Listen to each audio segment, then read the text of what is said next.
We have got a wicked show for you today. Funny man, Steve Rizzo. We are going to talk everything, I guess, except politics.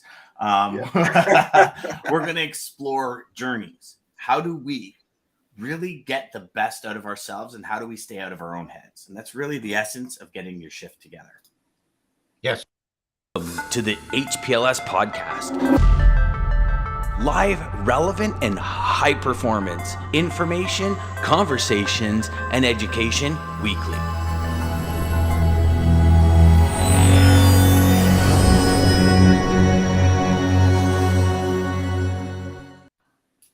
Good morning, and Lisa takes the show again. Good morning, Lisa.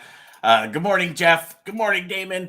So first off, we apologize. I know we had set up an event for this, so if you had registered for the event on any of the socials and we're streaming from a different channel, hopefully y'all see that. Hopefully you've seen it popped up. I did get the notification on my end. It looks like it showed both of us live on LinkedIn. So yeah, if they just see that it popped up live, they should. Well, you know, it's funny. See, you got all these, when life throws you a curveball, right? It's like you got to get that mitt in the right location. So we've had a few issues over the last week or so with Restream. I mean, one day it just decides it doesn't want to stream to a certain network, and then the other day.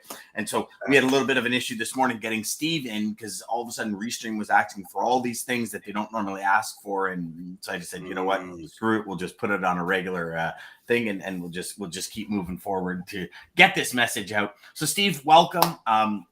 I got to give y'all a little bit of history about Steve and I. So we just actually realized that it was probably been since 2012 that we actually sat down together. Steve wrote a book called Get Your Shift Together. Such a good book. If y'all have not read that book, you need to go and get it, because you know what? So many of us don't have our shit together, and we think we do. And that book actually hits the nail right on the head and smacks you dead square in the forehead and gets you to wake up. And so we're going to talk a little bit about that today. And we're going to talk about Steve's new book, My Conversations with Bob. And we're just going to talk in general, banter back and forth about how do we get ahead? You know, what do we have to do internally in order for things to happen externally? So Steve, thanks for being here, brother. Really excited for this, my man. It's my pleasure. I'm glad you asked me. I'm glad we're finally to work this out.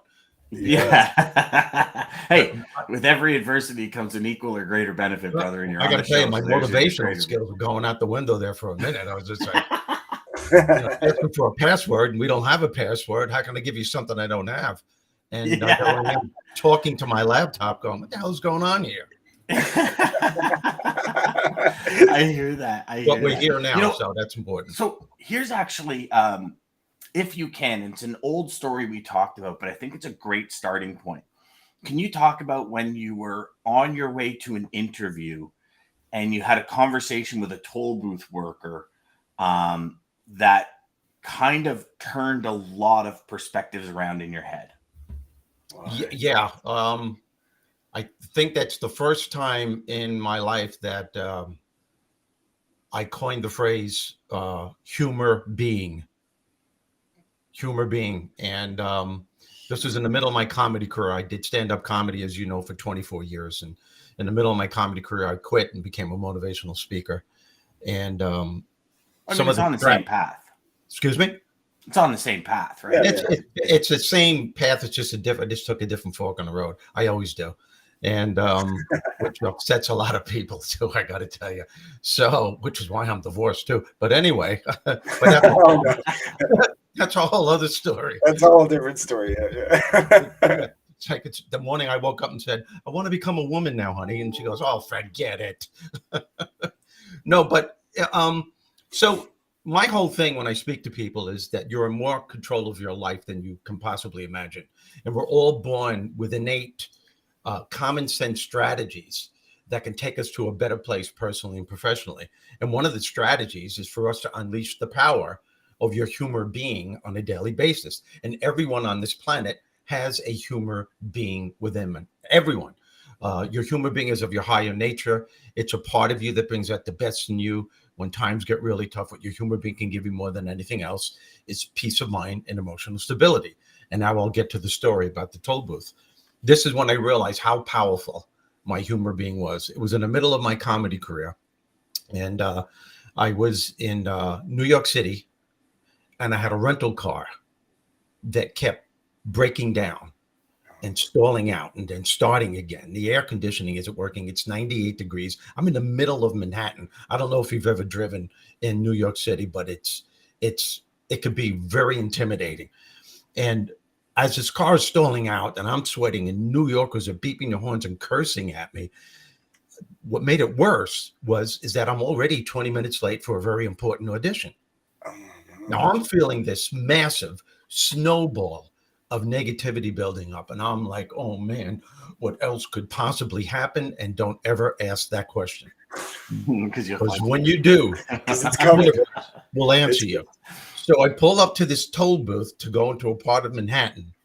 And I go to pay the guy, and I realized I left my wallet at the rental place. And I don't know what possessed me. I thought I was going to snap. I looked at the guy in the toll booth and I said, I'll have a couple of burgers, 2 fries, and get something for yourself there, Sparky.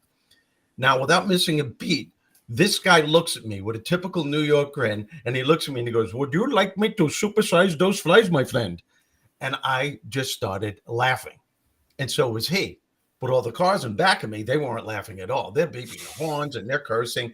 My newfound friend in the toll booth sticks his head out of the toll booth and says, Sardi, we ran out of food. Try the next booth. Try the next booth. And all of a sudden, I'm laughing. He's laughing. And a major shift in my attitude took place. No longer was I focusing on the bad mood that I was in.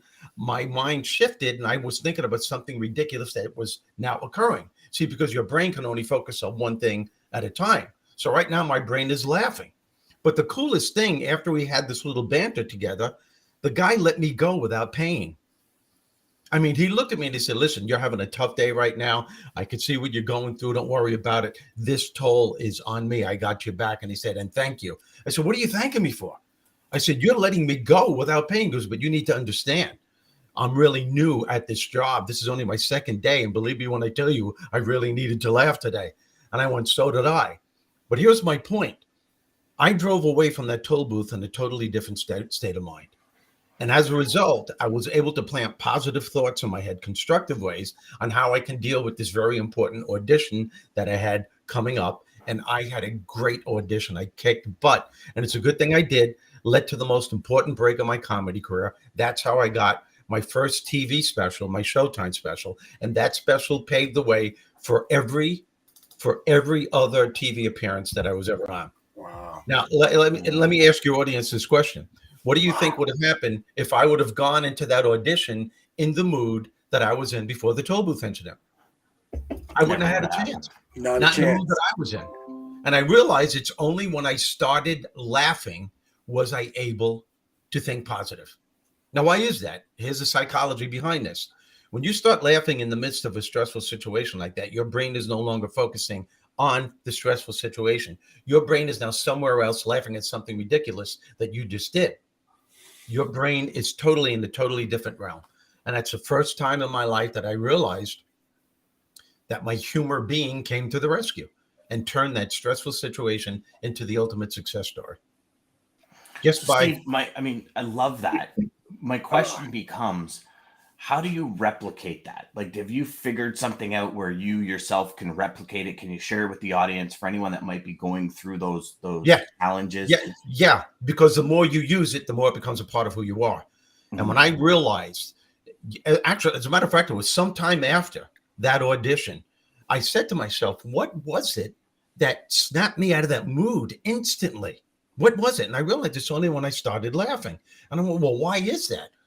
And it's like I said, because when you start laughing in that stressful situation, it nips negative thought patterns in the bud.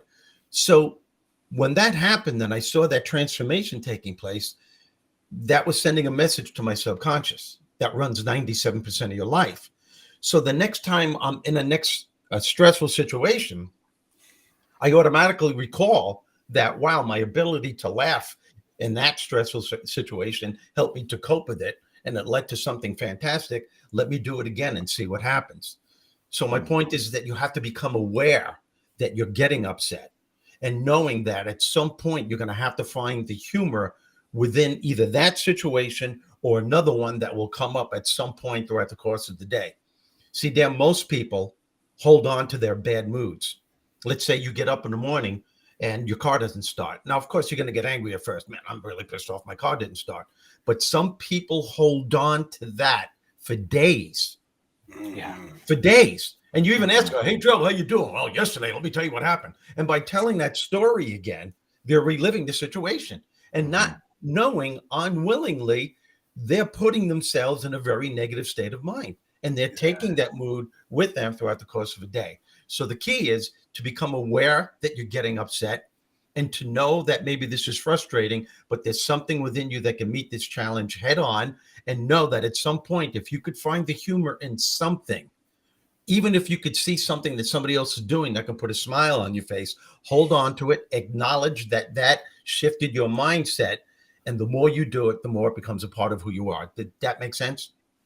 It does. It reminds me of, gosh, I forget where I first heard this, but they're talking about like allowing other people or things to control your life. And like, you know, you're driving to work and you get cut off and you lose your mind, and that person kind of takes off the highway and they're gone. And you get to work, and for the first 3 hours, all you're doing is talking about how you got cut off and this is bullshit. And not knowing you're allowing that other person to control your life. Yeah. And what are they doing? They cut you off. They went to work. They're like, hey, man, yeah, how you doing, man? Yeah. They have no idea they're in total control of your life. And all you do is focus on that issue. You know, exactly. And you're the loser. We got a lot of truck drivers that watch the show. And this is a big thing with truck drivers, because they'll have a situation at a shipper, receiver. They'll have a situation with dispatch or their customer or somebody. And now they've got 9 hours of driving to just smolder on it. Yep. It's an issue. And it's not a matter of right and wrong, because any one of us can tell their story that's going to put them in a bad mood. It's not a matter of right or wrong. It's always a matter of advantages and disadvantages. And how are you going to cope with the crap that life will throw at you almost every single day? But the more you become aware that there's a part of you that can meet that challenge head on, the easier life gets. And trust me when I say, everything that I offer people when I speak to them are common sense success strategies. They're innate. We're born with them. The thing is that we get so caught up in the stuff of life that we're not aware that we can tap into this part of ourselves. And can like you I share said, some of those common sense success strategies? Yeah, well, one of them is, now you say you have a lot of salespeople that are in your audience. Yep. Well, you know, I wonder if your viewers know that the attitude that you wake up with in the morning could very well be the attitude that you're going to take with you for the whole day. And the scary thing is you're not even aware of what you're doing to yourself. So here's a common sense success strategy. And this strategy starts as soon as you open up your eyes to greet the day. Because as soon as you open up your eyes to greet the day, you enter into consciousness. Okay. It is at that moment that your creativity is at its most powerful. At that moment, you have an opportunity to steer your thoughts and your emotions in the direction that you want them to go, not in the direction they are telling you to go. In other words, you could really choose to seize the day, or you can let the day seize you. And I think we could all agree that way too many people today are starting their days off in low moods at best. And as I said, the scary thing is that they're not even aware of what they're doing to themselves. It's become commonplace. It's a part of their personality. Why? Because before they even take the covers off, what do? They immediately start focusing on the challenging, if not grueling day they had the day before, all the things that didn't work out, all the irate people that they had to deal with. Man, I know people, and I bet you a lot of your listeners and viewers right now do this, and maybe you guys even do it. You wake up, you didn't take the covers off.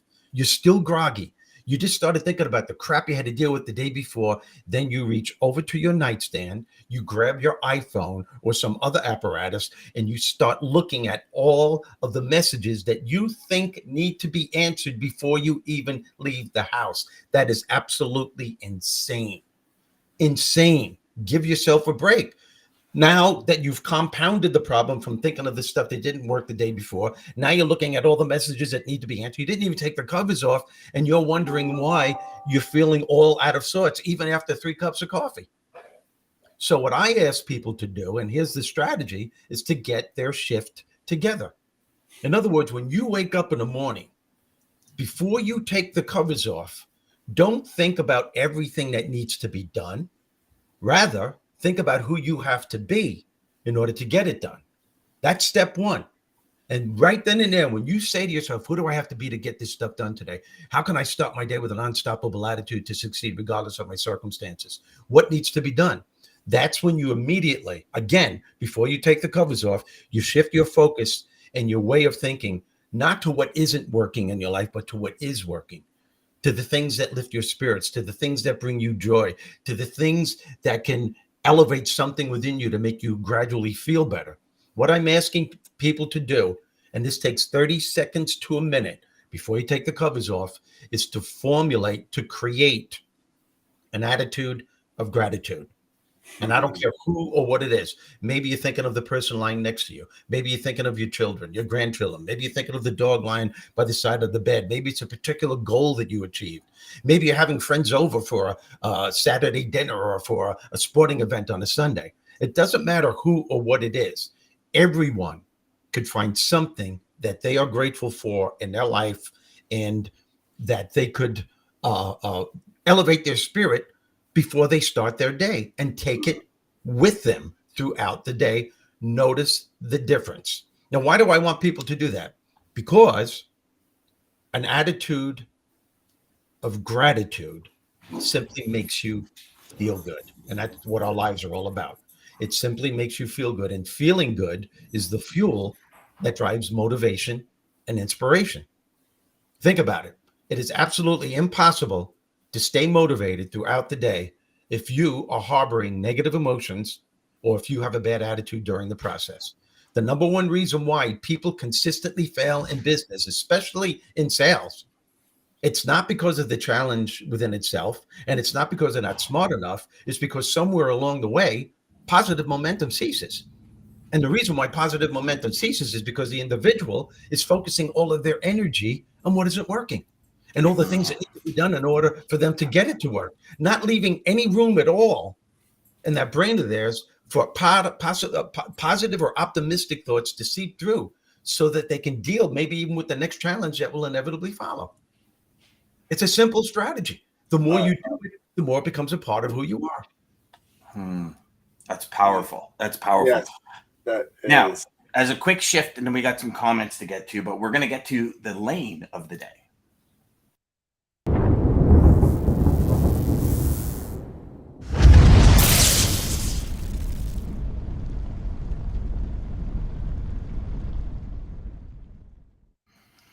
Yeah, I'm still about those flashy videos, Steve. So That's pretty cool. So the lane of the day, powered by DAT, comes to us today. It is reefer, Columbia, South Carolina to Jacksonville, Florida. The line haul rate per mile, $3.98. With fuel, $4.79. Contract rate, including fuel, $4.95. Year-to-year spot line haul rate change is up 30 cents. So one of the first lanes we've seen in the last little while where the rate is actually up instead of down. Line haul rates are increasing rapidly after dropping about 50 cents a mile since March. 53 cents a mile higher than May's average.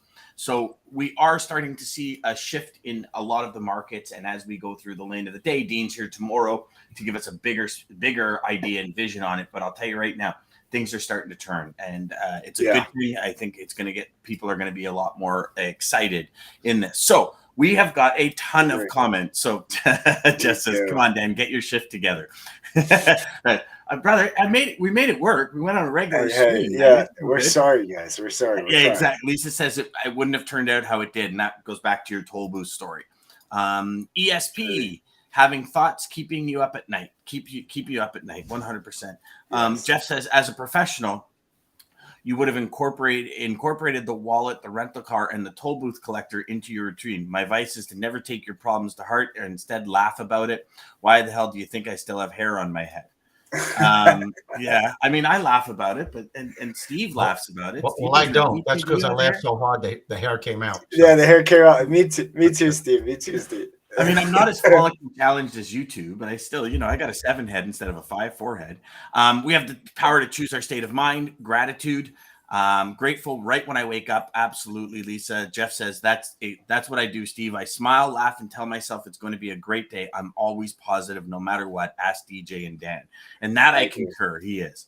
And Lisa says yoga with sales chatter. Lisa wakes up every morning and does yoga with for gratitude. That's the way to start the day. Absolutely. And Daman says, elevate your spirit. I like that deeper level of connecting with it yourself in the morning to set your day. Thanks for sharing that tip, Steve. Thank you. And I think that's the key, right? Is, you often hear people say, well, you woke up on the wrong side of the bed, right? And you're just cranky and it just turns you off. I love that. So, Steve, building off of that, what would be your second thing that you would share? To know, well, the most important lesson I've ever learned in my entire life, which is that you really do become what you think about day in and day out. Oh, yes. That's what truly successful, happy, optimistic people know about life. That the thoughts that they have about any challenge in their life will ultimately determine the quality of success and happiness they're going to have in regards to that specific challenge. There's a process here. Contrary to what most people may think, it's really not the situation, the event, or the circumstance that takes place in our lives that will determine how successful and how happy we're going to be. It's really how we think about these things. See, because your thoughts have the incredible power to either minimize or maximize the effect that any challenge has in your life. And it's not your thoughts within themselves that gives them great power. It's what your thoughts create is what gives them great power. You see, your thoughts create the beliefs that you have about any challenge. Your thoughts create your beliefs. As a matter of fact, the beliefs that you have about anything in your life, be it race, religion, sex, the economy, the environment, the beliefs you have about politics, the beliefs you have about your neighborhood, the beliefs you have about your family, the people that you work with or work for, the beliefs you formulated about me in this short time that I've been here are formulated over a period of time through a consistent way of thinking. Your thoughts create your beliefs. There are no ifs, ands, or buts about that. The more you think a certain way, the more you will solidify a certain belief. And here's where it starts getting intense, because your beliefs write the story of your life. Now, those thoughts and those beliefs will create the way that you feel on any given day. So if you're waking up in the morning and you're thinking things that are not conducive to being creative or productive, and you're complaining, here we go again, I can't believe we're doing this, and then you start blurting it out with words, now you're really solidifying this belief. And those thoughts and those beliefs will create the way that you feel.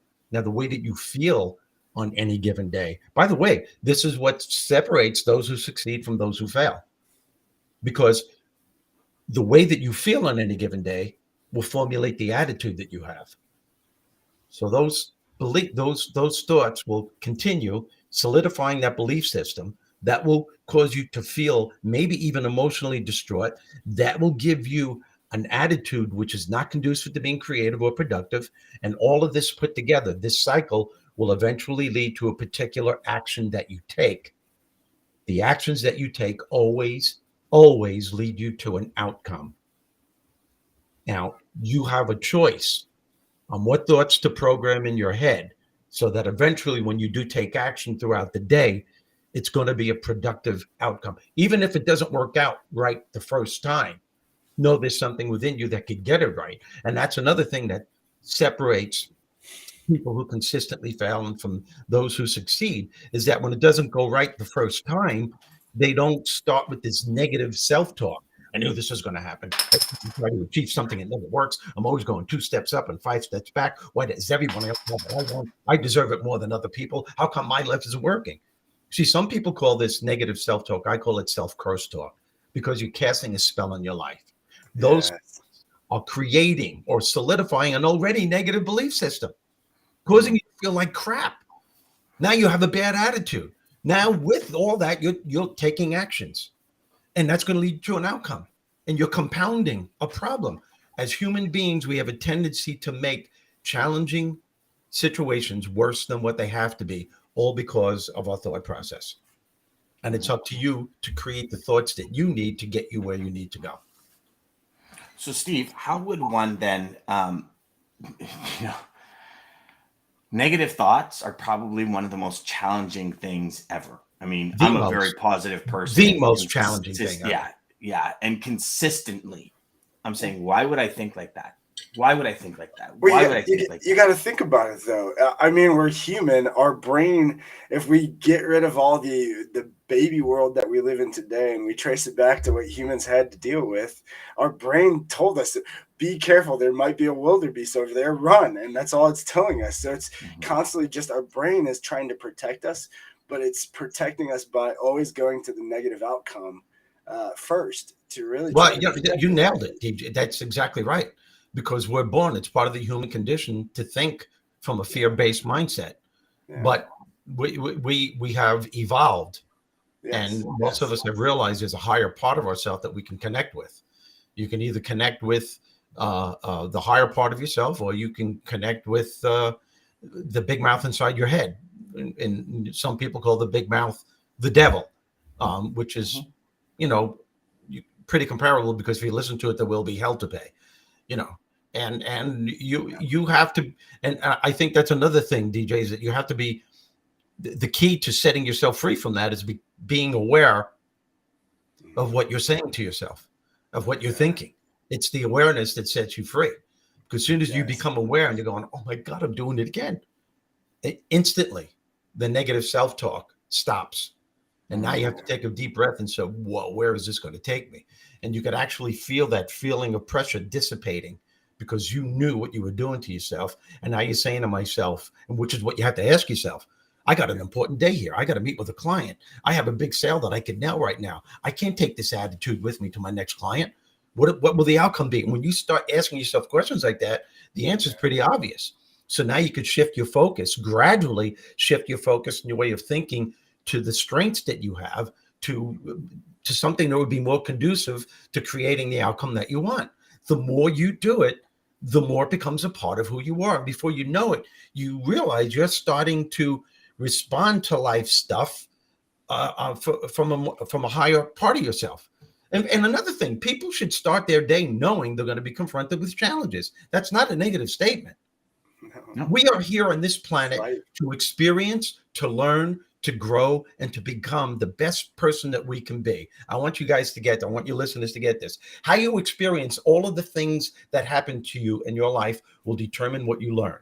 What you learn leads to your growth. That continued growth paves the way to who and what you become. Our job and our responsibility is to become the best person that we can be.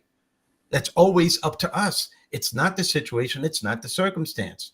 It's what you're going to do with those things that makes the difference. I love it. I love it. Oh my goodness. That was powerful. And can I go home now? And I agree. Choices have a lot to do with it. I mean, you use the word choices a lot. The choices. Yeah. Well, let's think about this. For what is it? Yeah. For every choice that you make, there is always a consequence. Always, always, always. For every single. As a matter of fact, think about this, folks. I don't want to depress anyone, but think about this. Where you are at this point in your life is made by the choices that you made at some point in the past. Those choices are the key factors that determine the quality of life that you have right now. 100%. I got something in my agenda every morning, and it says, so it lists off this morning mindset, and it says, what can you get excited about today? And so you start with that, and who needs you on your A game and all that kind of stuff. And then there's one thing here that really takes me to the next level. It says, what's a situation that could stress me out or trip me up today? And so it gets you thinking of whatever your day schedule is, what can stress you out or trip you up? And then it says, how would I, at my highest self, respond to this situation? So you almost pre-plan how you're going to respond as opposed to react to the situation in the morning. And I've found since I started doing this, when things happen throughout the day, it's like, okay, great. How? And it's that one question. How would I, as my highest self, respond to this? Exactly. Right? Because your first I love that you're using reaction is, respond too, Dan, because that's what I yeah, think. 100%. When we're aware, when we're truly aware, we respond, we don't react. Mhm. And that's the big key. 100%. And you saying about Yep. being aware, Steve, I think that was the biggest thing and realizer for me was, okay, realizing this craziness that I would feel inside of certain things, or realizing and just being more aware of my feelings. Okay, why am I doing this right now? And then having that self-talk, like you're saying, yeah, that's just Well, changed my whole life. Yeah, that's so well said by both of you, actually. Again, I'm going to go back to your subconscious runs 97% of your life. Mm-hmm. Okay. Your subconscious doesn't know the difference between true or false, right or wrong, fair or unfair. It only knows the information that you program into it. Your subconscious is the genie of your soul. And there are people that go, and I want everyone to get this. If you're going through the course of a day, let's just say it's a Monday, and you're at work and having a hectic day, and you're saying to yourself, you know what, this is absolutely ridiculous. I'm not getting the respect and the appreciation that I deserve in this place. I should be making more money. I seem to be doing everything, and I'm not getting rewarded for any of it. I can't wait for the weekend to get here. When the weekend gets here, that's when I'm going to enjoy myself, and I'm not going to do it 1 minute sooner. Now, your subconscious, the genie of your soul, is responding to you this way. Okay, your wish is my command. If you want to wait for the weekend to come to enjoy your life, I can wait, because this is what you're asking me to do. Mhm. So then there might be some people, I had a person in my workshop say this, well, won't I enjoy myself when the weekend gets there? And I said, no, you won't. The chances are you won't. She said, why? I said, because that mindset stays with you.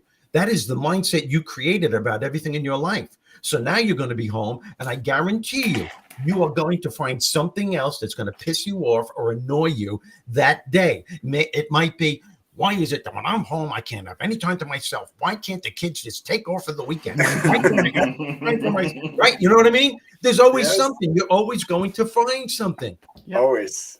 Mm-hmm. And it's an ongoing cycle. We don't know. We create our own hell, our own misery, because you're not aware of what you're saying to yourself. You're not aware that your subconscious runs everything. Yes. Everything. Or even at that, if you're throughout the week and you're saying, I'm only going to enjoy myself on the weekend, you end up talking about all the shit that went on during the week that pissed you off. Yeah. And it's like you just relive it. And then you got a shitty weekend. And then you have a shitty weekend. And then Monday comes, you're like, my weekend sucked. I didn't even have a good weekend. I was looking forward to a good weekend. And then it leads to the ultimate. Not only did my weekend suck, my life sucks. Yes, exactly. It just snowballs. I don't want to get up in the morning and it snowballs. Yeah. It's amazing what we do to ourselves. It's crazy it's actually insane what we do to ourselves. Insane. And I know. Right, DJ. Too. What's that, Steve? It's the gift we were created with, though. But oh man, yes, beauty. All right, DJ. Want me to take us out? Your quote. So every day, Steve, DJ comes up with quotes, and like he's bang on all the time, and we don't even know which way the conversation's going to turn. Because you know me, I've always been the kind where it's like, hey, we're just going to banter, and we're going to let the conversation take on a life of its own. I mean, we're going all the way back to little conversations in 2008 for that. So.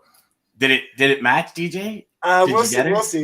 I think so, but I think I went with a toss up on this one. This is kind of this might be a meatball, but I just love the quote so much. But first off, Steve, thank you so much for joining us for all the amazing knowledge.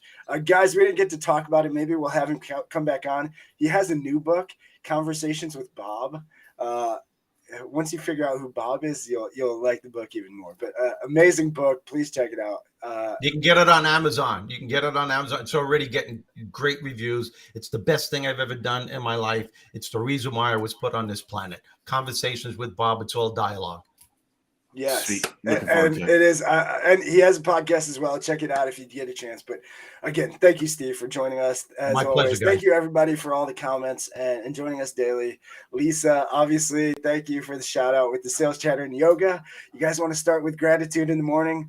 Do a little yoga, get in that mindfulness, and a little sales chatter will get you started in the right direction. Yeah, Nigel says I used to have a sales director, David Middleton. If I asked him how he was, he would always say, "Fantastic! It's infectious. It's a mindset." That's right. Yeah, absolutely. That's right. Absolutely. Maggie says, "Feed the good wolf." Guys. But again, so thank you, everybody. Yes, remember you're feeding the good wolf. Thank you, everybody, for joining us again. Sales Chatter Live daily, 9 a.m. till 9:30 Eastern Standard Time. Start your day right with us. Thank you to American Logistics, Centurion Trucking, Daman, shout out. People Over Profits, you guys rock. And again, don't miss us the rest of the week. Tomorrow, big day, Triple D Day. Saturday, Wednesday. We got Dean in the house Thursday and Friday as well. So again, guys, thank you so much for just making this possible. Quote to take us out is unknown, so I'll take, as always, I'll take credit for this one if you guys like it. Everyone you meet knows something you don't know. Be willing to learn from them. Centurion Trucking, our motto is people before profit.